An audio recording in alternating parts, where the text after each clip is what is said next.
deep breath and remember who you are. Yeah, they're gonna mess with you, baby, you're a star. Stepping in the spotlight, you know that it feels like time to put up a fight, honey. Got nothing left to lose, so let's start right now. Everybody want a piece of you.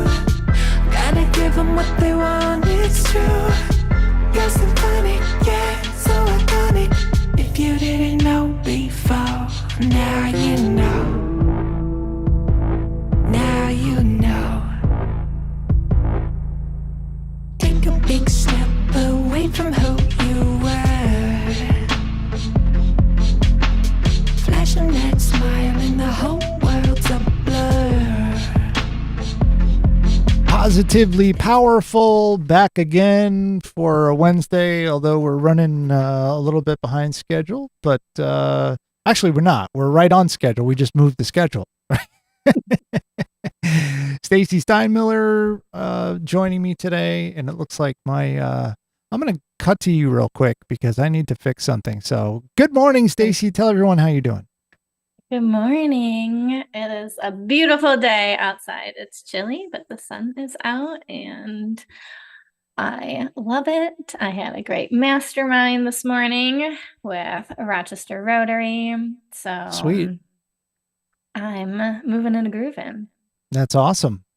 I just had to adjust something off camera here. So, you sent out a Substack I did. article. Was that yesterday? It was Monday. Monday? I was kind of late on Monday, yeah. And it kind of chronicles your journey from where you started and where you are now, sort of. And that was that really connected with me. That really resonated with me because I think a lot of what you went through, I saw similarities between what happened with you and what happened with me. And the part that I got out of it the most was that the word allow, and allowing things to, well, you tell me what that means, because you're more eloquent in that way. Well, when you I'm talk curious about of how it resonated, but you can tell me, share in a minute. But yes, I remember writing that word specifically, which reminded me of, I think around that time I had set, and I probably even shared this on here, I set the word allow as like my word for the year, because it's like that one word, I think, has helped me with my control issues, basically. Learning how to allow for what is and not trying to change what is, which is impossible. Like, it's an impossible task. So it's very frustrating to try and like change how you feel, right? Like, if you're feeling a certain way, if you try to like force a change on it, you're just going to add more negative emotion to it versus like allowing the sensations of the emotion to move through your body. It's a very freeing experience. And this is also something that since I started working with you has kind of been a theme here and there that it didn't really connect until I read that article, and I was like, oh yeah, and the one thing I wanted to find out was the difference, if there is one, between allowing and acceptance. Mm-hmm. You know what I mean? Because like allowing is like, all right, I can't control this, so I'm going to let it take its course. But accepting is almost has like a finality to it, has like an end to it, as opposed to, you know what I mean? Like, I'm trying to explain myself. I want to Google the definition of acceptance. Talk amongst yourselves. to kind of maybe see, so it says acceptance, the action of consenting to receive or undertake something offered, the action or process of being received as adequate or suitable, typically to be admitted to a group. Agreement with or belief in an idea, opinion, explanation. Okay, so that's where it's like maybe like allowing. With allowing, you don't necessarily have to agree. Right. Yeah, so maybe that's the difference. Okay. But with allowing, there's trust, and I might have used that word, and I should have pulled the article up. It's probably up here somewhere. But I guess that, yeah, it's really just like a trusting in the process. So there's a big feeling of surrender that that happens there with the word allow for me, and I think most people. Yeah. Anyways, yeah. I know that when I started kind of thinking down this road, there was a lot of that kind of allowing what I want to happen. I think you explained it to me like I didn't realize, but I was actually fighting what was supposed to happen because like of my ego and different things, and that if I just allowed certain things to happen the way they were going to happen and not fight against it, that it would eventually kind of work its way through and evolve into what it's supposed to be. I know that seems very like vague, I guess, but that's kind of what it was. And when I read your story about how drastically your life had changed and how like you had all this stuff going for you, but yet you were living kind of two different lives. You were like, there was your professional self that was like all buttoned up and kicking ass and taking names. And then there was your personal life that was like spiraling out of control. Yeah. And that's the part that really resonated with me, because that's what in 2017, that's where I was. I could make the argument that my professional life was in the right place. I was working full time in radio. I had a morning job in radio. I had a lot of freelance work, so I wasn't stressing necessarily about income, even though I wasn't making the kind of money I wanted to make in radio, but that was the reality of what it was. So I was constantly looking for other things. And but there was my personal life was a disaster. And a lot of that was my fault. And it took. So you resonated with that part too. Yeah. And it took me. Basically, I mean, to be completely honest about it, it took me almost losing my entire personal life, not like as in death, but just as in losing everything. Yeah. To get me to realize that I was hopelessly on a dead end path, a path that was not going to lead to anywhere, and was able to, with the help of therapy and with the help of loved ones and different things like that, was able to pull myself back. And once I did that, then my professional life went so much further than it could have, than I even imagined, and continues to do. Yeah. Because of that, and I don't, it was like allowing the idea that and this, this kind of goes back to the steps in a 12-step program where I had to basically accept that I was not in control, and that my life was unmanageable, and I needed something, and that making that first step turned into, where I am now. Right. Yeah, and it's really similar, right? I'm powerless, right? Yeah. Is the Yeah, I don't obviously powerless. Yeah, let's the powerlessness part yeah, is really, with yeah. the 12 steps, which I don't like that phrasing, but it's that same thing of like surrendering to a higher power, Right. right? With the 12 steps. And then I guess I was kind of sharing a bit that in my story. Because it was almost like feeling like I needed something even more of like with therapy, there's, coping skills, or working through your emotions and, and working on being more embodied and all of that, but that there was still all this like sense of my ego was still taking control and wanting control things. And it, for me anyways, it really takes like that idea of surrendering to a higher power, something to stop that control process. Because yeah, if we think we can control, then we're going to still be doing our shitty behaviors, whatever those are, right? And they're coming from a negative energy and a place of lack and fear. And so that's like the only way I could really fully move out of that energy was bringing in a spiritual component, you know. Yeah. And we've talked about this before, how the spiritual component can look like a lot of different things to different Different things, people. yeah. It could be religion, it could be other things. I I have like sort of an amalgamation Yeah, of I feel you like know I what I do mean? too. Yeah.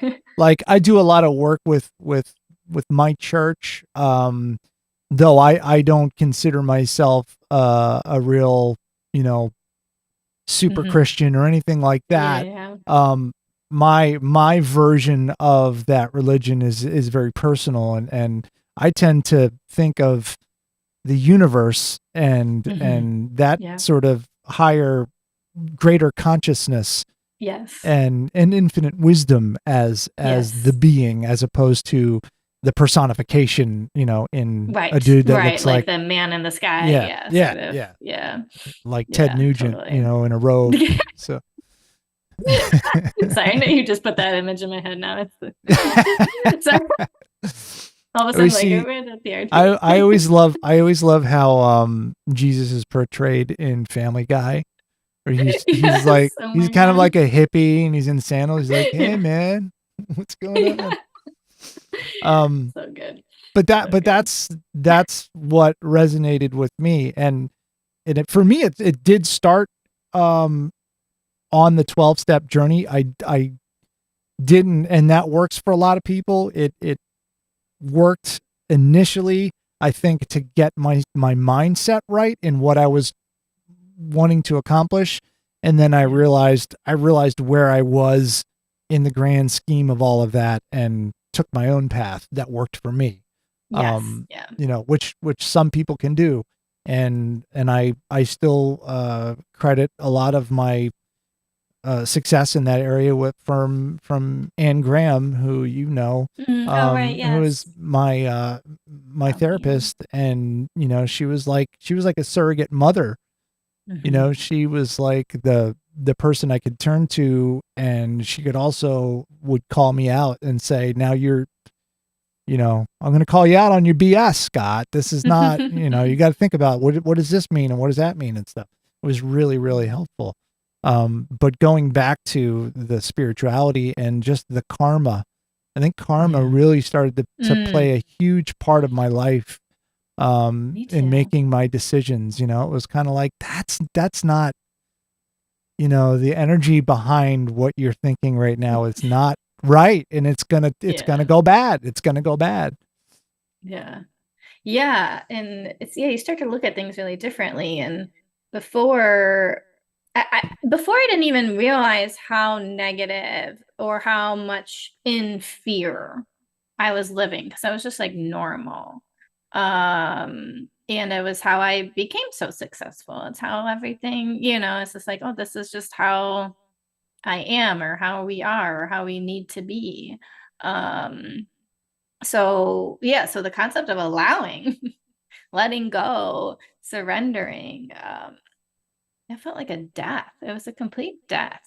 Mm. Um, it, yeah, I would be in such like despair. And but if I didn't get to that level of despair, then I wouldn't have gotten to that being my only solution, right? So it's like that's where it's like you have to be in so much suffering, especially when you have a really strong ego.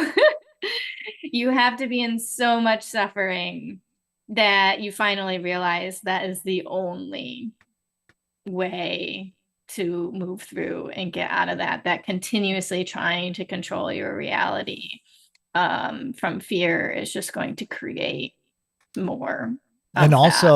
also having children also, Yeah, you know, really kind of that's a forces big your one for a lot hand of people. Yeah, forces your that's a hand big a lot one. of things. You're like, well, you know, what am I, how am I, is this what, you know, is this what I want to be? Is this what I want? You know, Mm-hmm. how are my kids seeing me?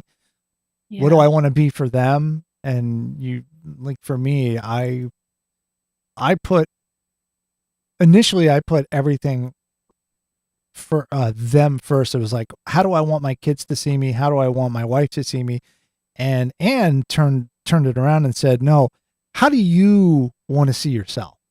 Like, what kind of man? And that was really one of the first things she said to me was like, what kind of a man do you want to be? Like, what kind of person do you want to be? Yeah. And I sat back and I was like, well, let's see. I want to be someone who people can count on. I want to be the person who people would say they would never question my character. They would Mm-hmm. always know that I was rock solid in my actions, and that I would always, you know, I'd be trustworthy and all of these things. Yeah. And I made this list of how I wanted to be, and that's kind of where we started. And but you know, my family did play a role in that, because I wanted to how I wanted them to see me was pretty much how I wanted to see myself. So it kind of worked out, Right. you know. Yes. Yeah, exactly. And oftentimes, um, what we do is we're looking for the outside for that acceptance. I was talking about this with a client like yesterday, I think. Right. It's like we're looking for that acceptance on the outside to then identify like that's who we are, right? So if other people see me as a good person, then you're like, okay, I'm a good person. Whereas we actually have to flip that. Like we have to identify whatever that is first, and then we start to see it reflected back to us. But yeah, in that state of fear, we are always looking for the outside to dictate it versus looking and showing up how we want to be, like you're saying, like really looking at how do I want to show up, who do I want to be, and doing that from the inside out. Yeah, So, I get the sense that that writing is one of the things that you turn to yeah, I when you do need to like to like either write. work through things, work through your feelings or your thoughts or whatever. Or for me, writing has always been a way to get through all of those emotions, Yeah. you know. And I think I wish I were better at it, because I look back at because you know I'm a history buff, so a lot of times I'm you know, reading something about history, and they will always go back to this person's diary, you know, and this person wrote in their Right. diary here, and I'm like, that is such an I wish I had the discipline to have a diary or a Well, journal, whatever you want to that's call it. a goal. There we You go. know, You're gonna have it a is. journal now. I like, and I guess I challenge the, but like, what do you mean you're not good at it? You just do it. You just write, right? Like you Oh just yeah. write. No, yeah, Yeah. it's not that I was worried about the quality of my entries. It's just I don't have the discipline to do it. Like I just forget. Well, you don't have to do it every day. That's what I always say. But if anybody has a writing goal, the big thing, these are such the fun blocks. But, I was that type of person that wants to go buy a new journal, right? And I'm going to start on this day and I'm going to write in it every day. And then, of course, when I don't write in it, then I'm like, oh, I failed, right? And then that negative feeling prevents you from writing in it again, right? And so that is one thing That's it. I'm glad you brought that up because that's something I work through a lot during this time as well. And at some point, years later, I started this practice called morning pages. I don't know if I've talked about this on here yet, but Julia Cameron wrote a book called The Artist's Way, and a technique she recommends is morning pages where you set a timer for 20 minutes and you write without stopping, and you just let out your stream of consciousness and just dump everything onto a paper. And I practiced that for quite a while, and I think that was really helpful to do. Yeah, because it forces you can't pick the pen up, like, or like you can't stop writing. So even if you're like, I don't know what I'm writing about, like, you write that just to move through your fears. Yeah, one of the things that it kind of goes along with that, the idea of, if you want to be a writer, you have to have discipline and you have to write. Writers write. I mean, it goes back to that. Writers write. And there's a couple of different screenwriters who I've spoken to, because that was a dream of mine at one point, was to be a screenwriter. And one of the consistent tips that I always got was just write. Right. Yeah. And set yourself, make office hours. Yes. You don't have a job as a writer, but you can still make office hours. And if it has to be after you do your day job, then you say, all right, my writing office hours are 8 p.m. to 11 p.m. And you get in there, you sit down and you write for 3 hours or 4 hours or however long. And whether you write garbage or you write something good or whatever, you're writing. And eventually, the repetition, the discipline of being in that schedule will help you to achieve what you need to achieve. Right. And then the identity component comes in, because then now when you're doing that, you start to feel and believe that you're a writer because you are putting it in your schedule and you're honoring that time. So your identity is going to start shifting and believing you're a writer. And then you might have a desire of like, well, I want to become a better writer. Well, what would a writer do? Well, maybe they would take a class. Maybe they would expand their knowledge. Maybe about, you know what I mean? So then you start just naturally doing all of the things that support your journey as a writer, but it's coming from a place of like love. It's coming from your passion. It's coming from your heart versus this really like punitive, like I've got to do this, and if I don't do this, then this means I failed, and then this, like, and it's just a whole different way to go about achieving your dreams and goals and desires. Yeah, and when it's fun, yeah, when there's joy involved, then it's easy. It's easy. Yeah. Boy, we've gone all around the world. I know we really today. Have gone over. I love it though. This is like great. It's great. It was just when the usual thing on Tuesday is, what are we going to talk about tomorrow? And you mentioned the Substack, and I remember it coming through and left it unread so that I could go back and read it. And then when I went back and read it, and it just reminded me, it reminded me of my journey, and it kind of, it was almost like a reset too, because I had to think about where I was at the end of 2017. At this time of year in 2017 compared to now. I'm a completely different person. You wouldn't even recognize me, I don't think. You'd be like, who is this guy? Yeah, that's interesting, because it's also the same time period, really. It was around this time in 2017, and it's a little different. But I was like, I remember I was like, I'm going to blow my life up. Like, I wanted my life to blow up. It was a very weird feeling. I felt like there was no other way to change unless if it all just got set on fire. Yeah, I was at the I don't give a shit phase. I was like, you know what? I'm miserable. I'm going to do what I want.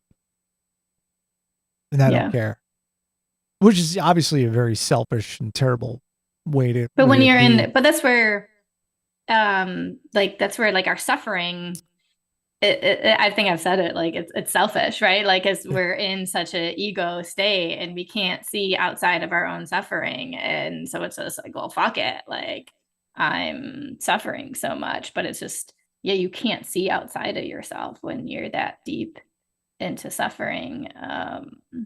So And yeah, which that's is why it's important not to take other people's suffering yeah, personally, because it's about them and their yeah, shit, you know?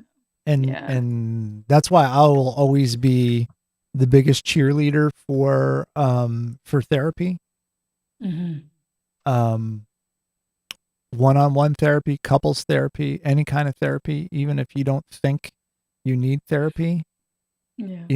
man, just like book a time with a therapist and sit down and talk, and you'll be Yeah. surprised what'll come out. Right. You might think Yeah. everything's hunky dory, and you're like, oh wow, because there's so Right. much, us as human beings. There's so much that we all should be working Hmm. on a daily basis that we forget. Like I forget about it all the time. Yeah.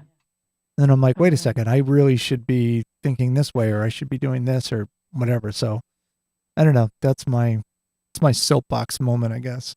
Get your I therapy love on, it. bro. You even therapize.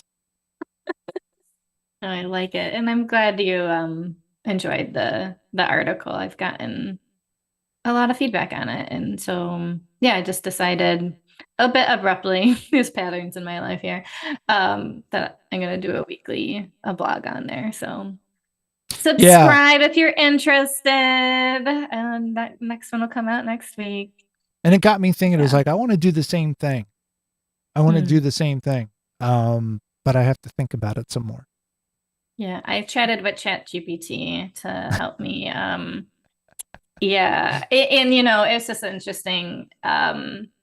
How that story came out, because I'm talking about ChatGPT. I was like, oh, I want to do like a blog series, and all this back and forth and everything. And the thing it spit out, it had asked me questions, and I was just like, this isn't right, what it gave me. So then I was like, well, ChatGPT, this is the real story. Yeah. This is what really happened. Right. So it was just interesting, also that process of how I was guiding. And I actually would do this with journaling before. Right. And this is how I would come up with a lot of prompts that I give my clients and stuff, is me asking myself my own questions and then answering them.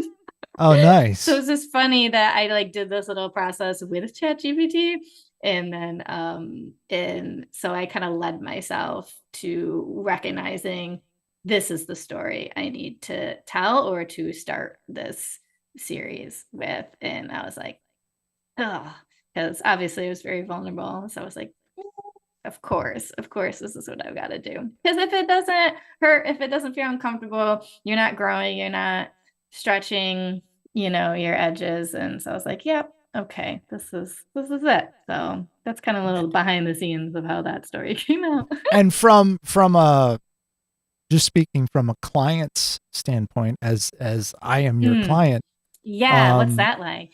that well, it's cool To because read it's all like that. Yeah. here is someone who's